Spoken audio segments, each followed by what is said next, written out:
Estamos con Gabriel Mariotto, a quien le damos los muy buenos días. ¿Qué tal, Mario? Buen día, muchas gracias por la comunicación y escuchar a Alberto Cortés, también muy edificante. Así es, y la verdad que yo creo que la Argentina es una pasión, es un amor, es un cariño, un agradecimiento eterno a haber nacido aquí, a poder compartir este espacio geográfico, humano, cultural que es la Argentina, y sin embargo, cuántos dolores de cabeza nos trae, ¿no? ¿Cómo estás viendo vos la situación de la Argentina, ya yendo, digamos, de lo más genérico y sentimental a lo más concreto y político? ¿Cómo estás viendo vos estos cambios que hemos vivido las últimas 2 semanas en el Gabinete Nacional, donde incluso no hace tanto tiempo se esgrimió la figura de Gabriel Rubinstein como viceministro de Economía, y donde, bueno, Massa está buscando y dice que hoy va a anunciar un viceministro que da todo un perfil muy acabado de un gabinete que no parece ser el que vino a poner a la Argentina de pie? Es así, Mario. Bueno, de lo general a lo particular. La patria es un dolor que no tiene costado. Me acordaba de la poesía de Marechal, de la patria, ¿no? Y estos cambios y este rumbo que adopta el gobierno en este tramo, que es un poco seguir a rajatabla el plan, el programa del Fondo Monetario Internacional. Ya el Frente de Todos ha sido importante para ganarle a Macri, pero jamás se ha discutido el rumbo, y el ministro Guzmán, aceptado por Fernández y por Cristina, lo digo con todo el dolor, pero se aceptó el rumbo que marcó el ministro Guzmán, y el ministro Guzmán vino a legitimar la deuda espuria, la estafa de la gestión de Mauricio Macri, y se hizo un acuerdo que nos ata de pies y manos con el Fondo Monetario Internacional.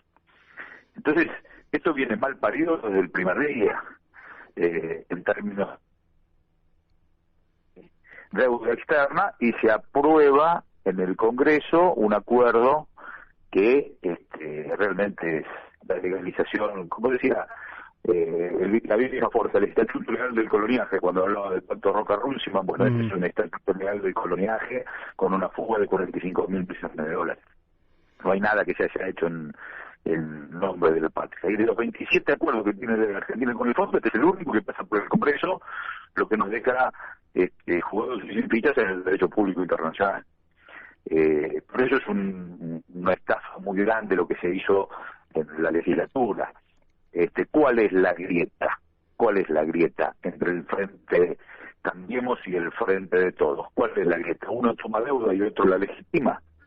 Esa es la grieta. No hay grieta, hay el partido único del frente.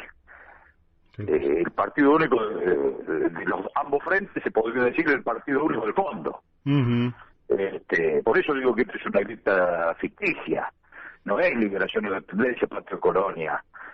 No al fondo, sí al fondo. Esto es una grieta ficticia de grupo, porque nosotros somos los revolucionarios, digo yo, porque soy pertenezco al Frente de Todos.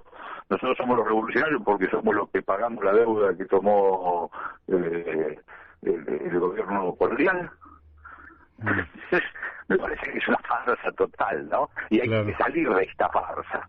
Y efectivamente, un poquito lo hablábamos con Julio Bárbaro, que bueno, desde su visión, ayer hizo una nota que fue interesante, pero él tenía una visión absolutamente pesimista. Yo, como no soy optimista por naturaleza, frente a las situaciones más angustiosas, siempre tengo la idea de que se puede salir con un poco de imaginación y audacia. Seguro que sí, claro que sí.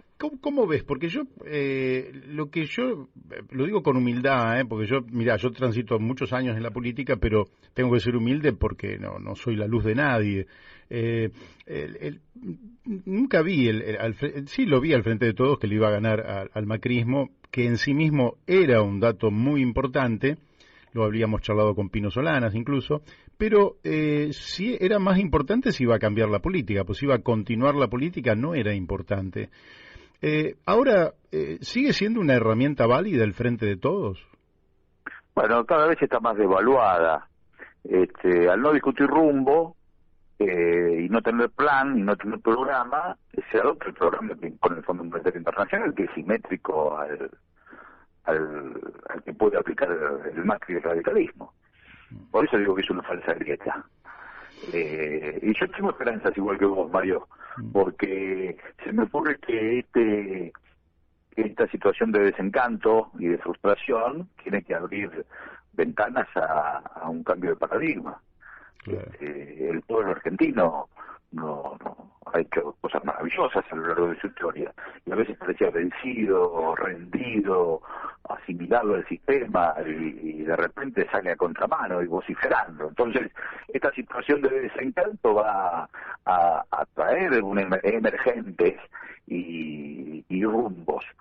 Renegociar la deuda externa, bueno, aún sabiendo que el derecho público internacional nos tiene agarrado de las narices por esta votación que se hizo en el Congreso, legalizando el acuerdo, pero aún así hay instancias en donde hay que volver a poner blanco sobre negro la estafa. Y el mismo Fondo Monetario Internacional en su autoevaluación reconoce transgresiones a la Carta Constitutiva. Así que esa es una instancia que hay que volver a poner sobre la mesa en distintos patrones, pero volver a discutir. Y por supuesto, en una Argentina que exporta alimentando a 500 millones de habitantes en el mundo, tenemos que discutir el comercio exterior. Y hay 7 exportadoras, no los chacalteros que cosechan sus campos. Hay 7 exportadoras que se quedan con la crema del negocio. Parece una potencia viejo, pero ¿cuál es el rol del Estado argentino? Hablemos de una suerte de nacionalización del comercio exterior, en ese aspecto, donde el chacaltero va a ganar más, pero el excedente se queda en el pueblo argentino, en el Estado argentino, el pueblo argentino.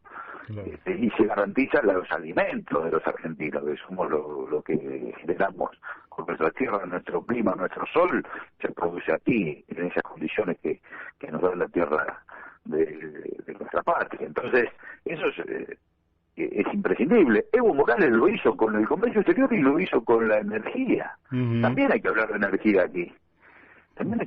Evo Morales, cuando llegó, era el 82% de la extracción de petróleo era para la compañía privada y el 18% para el Estado boliviano. Y Evo dijo de un día para el otro: ¿cómo es esto? 82 para el privado y 18 para el Estado. Ah, qué bien. Bueno, va a ser al revés, el 82 para el Estado y 18 para los privados. No, pero no se puede. No, se pudo. Sí, claro. Y el comercio exterior lo mismo. En vez de hacerlo en las cerealeras, lo hace el Estado boliviano. Y hoy el peso boliviano tiene estabilidad. A partir de ese cambio, se pueden hacer los cambios. Lo que pasa es que hay que tener vocación política y, por supuesto, tener formación, ideología, formación, y no tener jefes de las compañías internacionales. La Argentina sigue siendo una Argentina colonial, los puertos están en manos de esas exportadoras, la energía está privatizada. Vos fijate que si el Chocón o Salto Grande o Yacyretá lo hizo el Estado argentino, la red interconectada nacional lo hizo el Estado argentino, ¿por qué la empresa que distribuye energía es la que más dólares fuga al exterior? Sí. O sea, los subsidios no están para financiar el costo con una ganancia razonable, los subsidios están para financiar una especulación. Acá tengo los perritos. Pero el asunto, se pueden tomar las riendas de la economía. Acá estamos teniendo, durante el gobierno de Macri y también durante el gobierno de Fernández, estamos teniendo ministros del dólar, no ministros de economía. Sí. Bueno, eso es una tragedia. ¿Por qué nadie explica? Es decir, acá se extranjerizó buena parte de la economía, más del 70% de las 500 empresas más grandes de la Argentina son extranjeras, y muchas de esas empresas hacen toda su actividad en la Argentina en pesos, lógicamente, porque Carrefour, por ejemplo, u otras. Ahora, cuando ellos tienen que remesar al exterior, necesitan transformar los pesos en dólares. ¿Por qué nunca se dice que parte de la restricción externa son estas remesas al exterior por actividades que podríamos hacer a través de, por ejemplo, cadenas nacionales? En su momento se destruyó el hogar obrero, tenía 320 bocas de expendio y que era todo nacional y que todo lo que ganaban se reinvertía, y las cambiamos por cadenas extranjeras que no hacen cosas distintas, pero que las remesas se las llevan en dólares al exterior. ¿Por qué ni siquiera se explican estas cosas? Porque precisamente la mentalidad colonial se ha apropiado de gran parte de la dirigencia política, incluso de aquellos más pintados con discurso contra el sistema. Pero ninguno se atreve a partir del tablero. Fíjate que, aún simbólica, la ley de entidades financieras que permite la fuga está vigente. Sí. Digo simbólica porque con resoluciones del Banco Central eso se puede ordenar, pero tampoco se ordena. Entonces, nos vienen con el verso, que van a venir inversiones, que van a venir inversiones. No, con que no se fuga, que se genera acá, es suficiente. Sí, efectivamente. Lo que necesitamos es parar la sangría. Claro. Que no vengan inversiones, pero que no se fugue la que está acá. Entonces, son cambios estructurales que con decisión política se pueden llevar adelante. Ahora, yo te quiero hacer una consulta porque la vivimos esta. Durante la década del 90 se decía que, y se dijo ahora, hace poquito, cuando el Congreso también votó, que si Argentina entraba en cesación de pagos era como una suerte de catástrofe universal. Sin embargo, cuando Rodríguez Sá dice, porque aparte no había recursos, dice que se suspende el pago de la deuda y después hay una devaluación, después crecen también los precios de los commodities que exportaba Argentina, pero estas dos medidas que son de naturaleza nacional hicieron que la Argentina se recuperara en muy poco tiempo.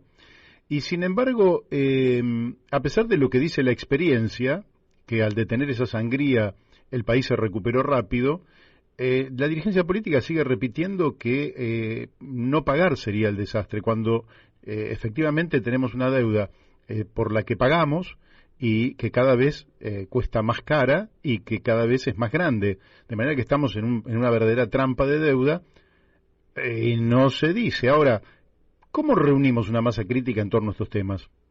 Yo creo que se está reuniendo, Mario, con la esperanza que vos planteabas y el optimismo que vos planteabas. No están en el primer plano ni están en los medios de comunicación, pero estas reflexiones aparecen.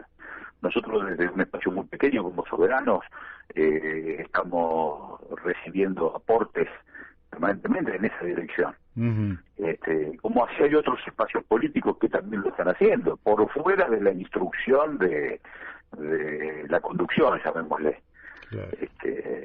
Esto está apareciendo, porque es evidente que el rumbo del sistema, el rumbo del fondo, nos consolida en la tragedia. Hay más de 100 cláusulas secretas en el acuerdo con el fondo. Sí. Hay cláusulas secretas. Esto es información que nosotros hemos podido recuperar a partir de la investigación. Hay cláusulas secretas. Son unos crápulas los que votaron por el sí. Y lo que dijeron no, cuando ya estaban los votos para el sí, son unos oportunistas. Porque no hicieron nada durante 2 años para que se vote no. Hay cláusulas secretas que tienen que ver con los temas de la jubilación, por ejemplo. Sí. Están claramente. La jubilación, pregunta el fondo, la jubilación está establecida en esas cláusulas, una de las tantas. La jubilación, ¿cómo es el sistema de jubilatorio en la Argentina? ¿Es solidario? Sí. ¿Y cómo era el anterior? Era de capitalización. Y solidario, todos van a una caja y después se reparte. No, pero eso no es solidario. Solidario es que cobren la jubilación solo los que tienen discapacidad. Si tenés 80 años y podés trabajar, seguir trabajando. Eso es solidario. O sea, el nivel de injusticia social que pretenden derramar sobre nuestra patria, nuestra sociedad, es altísimo, con la complicidad de nuestros legisladores, que se discute. Cuanto más gritan en el Congreso y se pasan factura es porque más acuerdo tienen. Hacen todo para la tribuna, para que nosotros nos comamos el sapo donde gritan, acusan y levantan la mano y votan que sí. que dijo una senadora del Chaco, yo quiero mucho, todo bien, pero dijo, yo voto por el no, porque ya están los votos para el sí. Qué vergüenza. Siento vergüenza ajena. Gabriel, te saco un poco de la Argentina porque da la impresión de que no estamos yendo en la dirección de la historia. Aparte de la imagen que nos trae el presidente durmiendo en la Asunción de Petro allí en Colombia, por primera vez en la historia Colombia tiene un gobierno de izquierda. ¿Cómo estás leyendo, digo Colombia por no mencionar prácticamente de la totalidad de los países de América Latina, donde la cosa viene encaminada hacia lo popular, hacia la defensa de la vida, hacia la defensa de lo nacional, hacia la defensa de los intereses propios? ¿Cómo estás viendo este contexto de América Latina? Lo de Colombia es una esperanza muy grande.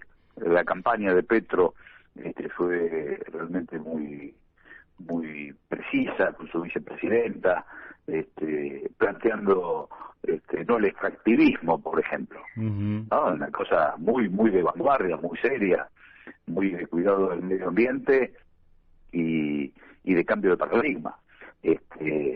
Pero vos fijate cierto que en López Obrador, en Petro, en la posibilidad del triunfo de Lula, hay mojones de esperanza. Lo de Bolivia sigue siendo también un mojón de esperanza, pero fíjate que el Brasil de Bolsonaro, cual a la derecha de Bolsonaro no hay nada, y Paraguay bajaron los precios de la energía la semana pasada. Ellos, teniendo en propiedad la represa de Itaipú, bajaron los precios de la energía, y Bolsonaro, la derecha infame, desacopló los precios de Petrobras de los precios internacionales del barril de petróleo. Claro.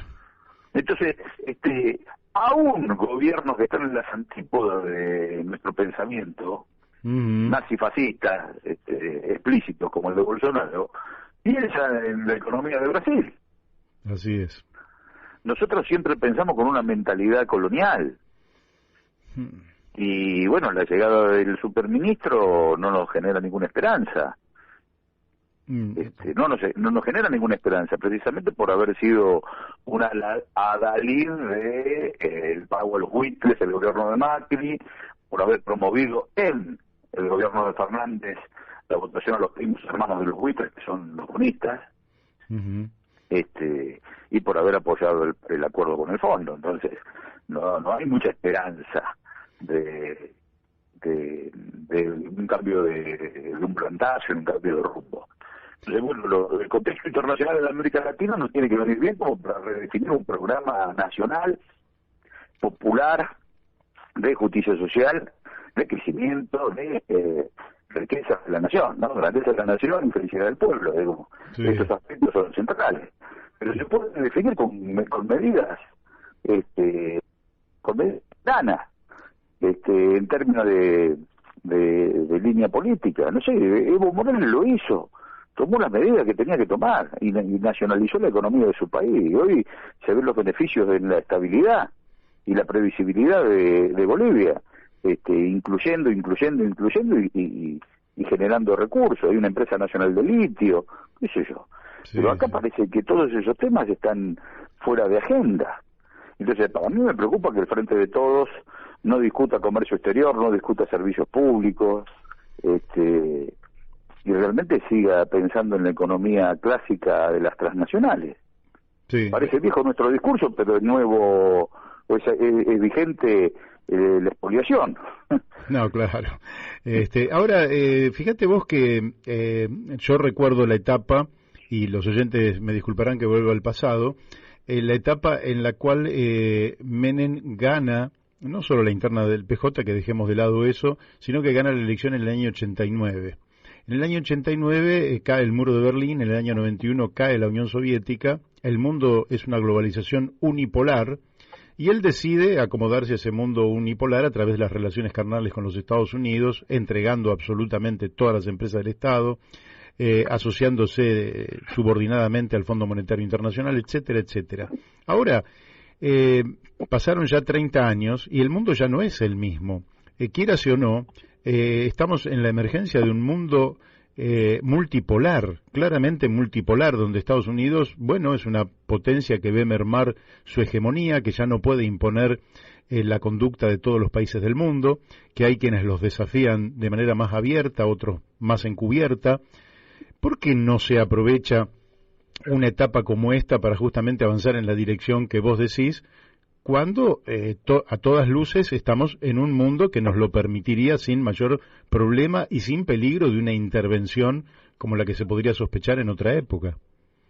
Yo creo que hay falta de vocación, falta de formación y falta de discusión en el gobierno. Entonces se hace imposible pensar alternativas de este mundo multipolar, que existen, que hay alternativas, claro que las hay. Incluso el Papa Francisco lo expresa, ¿no es cierto? No estamos hablando de lo que está expresando, no sé, la revolución sandinista. Está expresando la Iglesia, el Papa, que es argentino, y expresa esa posibilidad. Ahora, el camino difuso de la Cancillería y del gobierno argentino es alarmante.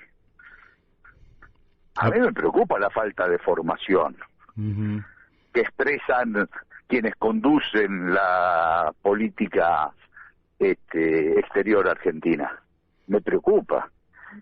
No me preocupa que cuadros hay de sobra, pero creo que es muy limitado el rumbo que marca el canciller. En un mundo que está en guerra, ¿no? Sí, claro. Donde se generan múltiples posibilidades para ayudar y para posicionarse. Así es. Pero bueno, me parece como que tampoco ahí hay reflexión siquiera. Tampoco ahí hay un debate en el frente de todos. ¿Cómo? Porque por ahí las medidas económicas no las quieren discutir, pero tampoco quieren discutir cómo la Argentina se inserta provechosamente en este mundo que está en verdadera convulsión. El frente de todos sufre la falta de debate y expresa un ataque de estética formal. Entonces se lleva adelante acciones en determinada dirección, a mi juicio equivocadas, y después algunos posicionamientos de orden personal, sectorial, como para salvar la ropa, pero que no se esgrime con ninguna vocación de transformar. Entonces creo que hay que construir algo nuevo, con una base social que está en el frente de todos también. Claro. Porque ahí está, hay esperanza, hay vocación. Ahora, sobre la base, te interrumpo aquí y te hago un pequeño paréntesis, pero para insistir con una pregunta, porque vos decís, la base evidentemente está ahí. La base tiene dos componentes. Uno material, digamos, el pueblo trabajador, por decirlo de alguna manera, mayoritariamente está allí, y otra es un pueblo consciente de cuáles son las tareas nacionales. Abandonó entre 4 y 5 millones de personas al frente de todos entre el 2019 y el 2021. Uno puede pensar que allí hay buena parte del componente de una nueva estructuración política. Bueno, en la medida que se pueda desarrollar un programa y validarlo con la sociedad y darle legitimidad electoral, ese caudal de desencanto que se expresó en el 21 con su ausencia puede retomarse, y muchos de los que fuimos a votar también podemos redefinir el para qué del voto, para qué votamos al frente de todos, para hacer la otra cara de la misma moneda del capitalismo dependiente, o para llevar adelante una transformación con nuestra pertenencia latinoamericana y nuestra vocación industrialista y de generar fuentes de trabajo. En un país donde está todo por hacer, decía Perón, no puede faltar trabajo. Así es. Si falta trabajo es porque el gobernante no está haciendo las cosas bien. Gobernar es crear fuentes de trabajo. En otro de los apotegmas del general. Así que a mí me parece que sí, que ahí está una base social, pero hay que desarrollar un programa, poner un sueño, esos sueños que depositamos en el continente llamado Movimiento Nacional y Popular, hay que poder expresarlos y motivar a nuestro pueblo con el objetivo de una Argentina grande, que tiene que ver con eso. Mirá si baja el precio de la energía, mirá qué lindo motor para las pymes, para los hogares. Claro. Una pyme, un restaurante, qué sé yo, pues va a pagar menos luz y va a tomar más empleados, registrados. Ni más ni menos. Pero acá, si los dueños de la distribución de energía, además son dueños de medios de comunicación, nos convence que estamos pagando la energía barata. Así es. Como si fuera un apotegma irrefutable. Sí, sin decirnos cuál es el costo, ¿no? Porque en realidad, si supiéramos cuál es el costo, uno podría decir si es barata o es cara. Pero vos sabés que ni el costo del combustible a Boca de Pozo se sabe. Y eso que es una empresa que tiene el 51% del Estado Nacional y YPF. O está más guardado el costo de la energía más el costo del petróleo, están guardados como si fuera la fórmula de la Coca-Cola. Sí, cuando en democracia deberían ser datos públicos y que deberían actualizarlos permanentemente y todos deberíamos saber cómo se va formando ese precio, porque el precio de la energía es la clave, es el primer eslabón del sistema productivo. Me queda poquito y te hago la última pregunta de naturaleza política. Quiere decir, vuelvo a lo político estrictamente, la cosa política se podría canalizar por dos partes, digamos. Una podría ser decir, bueno, hay que crear algo nuevo, pero ese algo nuevo, si no quiere romper el bloque que ya conformó el Frente de Todos, son las PASO en las cuales se dirime la hegemonía de un proyecto u otro proyecto. O es algo nuevo, distinto al Frente de Todos, y ya no hablamos de las PASO adentro del Frente de Todos, sino en la estructuración de una fuerza nueva, por decirlo de alguna manera. Intuitivamente, porque estamos lejos del 23, aunque cerca, ¿qué pensás que es el camino, por lo menos de estos sectores, amplios sectores que están exigiendo un cambio de rumbo al gobierno nacional? Bueno, yo tengo la misma incertidumbre que vos, sé que ese camino hay que construirlo, que se va a construir para el 23, no me cabe duda que va a haber confluencia de distintos sectores que tienen el mismo concepto, no me cabe duda que se va a construir, no sé si por dentro o por fuera del Frente de Todos, eso ya pasaría a ser casi una estrategia electoral, como estrategia electoral. Pero esas banderas de no a la deuda en este pacto horrible con el fondo, de comercio exterior, de servicios públicos, de energía, de ingreso al mundo digital, va a estar diseñado por sectores que van a conformar una fuerza política, adentro o afuera del Frente de Todos. Pero esto de apoyar sin programa a un espacio político que está gobernando y que ha mostrado poca vocación de transformación, no se va a dar naturalmente. La mirada crítica ya está, se expresa, con vocación de que nos abran espacios para discutir. No se abren los espacios para discutir, parece que no está en la cosmovisión de la conducción del Frente de Todos. El Frente de Todos lo conduce Cristina, Massa y Alberto. A veces entra Máximo, a veces entra Kicillof. Después, partidos políticos no se han llamado ni a formar, movimientos obreros, centrales obreras menos, movimientos sociales menos, organismos tampoco. O sea, que acá hay 4 personas que se apoderaron del Frente de Todos y discuten ellos o no discuten, pero las acciones del gobierno son muy frustrantes. Entonces yo no creo que haya bandera libre para decir volvemos a votar con tal que no vuelva el macrismo. Nada, el movimiento nacional es mucho más que un antimacrismo. Sí, claro. Por eso hay que poner en palabras ese programa y expresarlo. Y yo creo que hay que hacer, en esto te voy a dar una frase casi burocrática, hay que hacer lo que más convenga para que ese programa tenga éxito electoral, o por adentro o por afuera, pero con la idea de llevar adelante ese programa. Bien. Esto no se arregla, por ejemplo, Soberanos es crítico, como tantos otros sectores, ¿no? Cada vez somos más los críticos. Esto no se arregla con que un miembro de Soberano vaya al gabinete, porque está demostrado que los cambios de gabinete que hubo no fueron antecedidos por discusión, entonces son cambios de nombre, y acá lo que hay que cambiar es el rumbo. Correcto. Entonces, por eso hay que ir a una fuerza electoral, por adentro o por afuera, pero lo que no puede estar ausente de el debate es el rumbo de esos ejes que son imprescindibles.